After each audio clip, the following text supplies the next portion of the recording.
Hello everyone, আজকে তোমাদের সাথে আমি শেয়ার করব নারায়ণের 10 অবতারের মধ্যে চতুর্থ অবতার অর্থাৎ নৃসিংহদেবের কাহিনী। নৃসিংহদেব হলেন ভক্তি এবং শক্তির প্রতীক।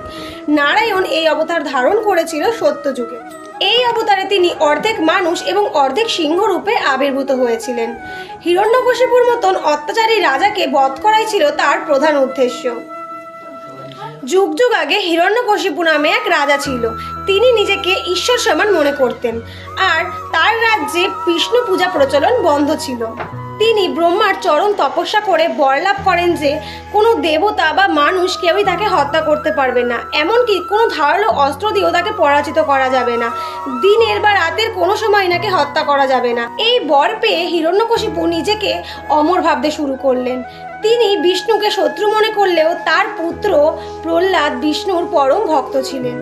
তাই হিরণ্যকশিপু প্রহ্লাদকে হত্যা করতে চেয়েছে বহুবার, কিন্তু ভগবান বিষ্ণুর আশীর্বাদ থাকায় সে প্রহ্লাদের কোনো ক্ষতি করতেই পারে। প্রহ্লাদের ওপর অত্যাচারের মাত্রা বেড়ে যাওয়ার ফলে নারায়ণ নৃসিংহ অবতার ধারণ করে তার ধারালো নখের সাহায্যে হিরণ্যকশিপুকে ধ্বংস করে। নারায়ণের নৃসিংহ অবতারের কাহিনী তোমাদের কেমন লাগলো কমেন্ট করে জানিও। আর আমার এই ধরনের ভিডিওগুলো যদি তোমাদের ভালো লাগে তাহলে আমার চ্যানেলটাকে সাবস্ক্রাইব করে পাশে থেকো। বাই।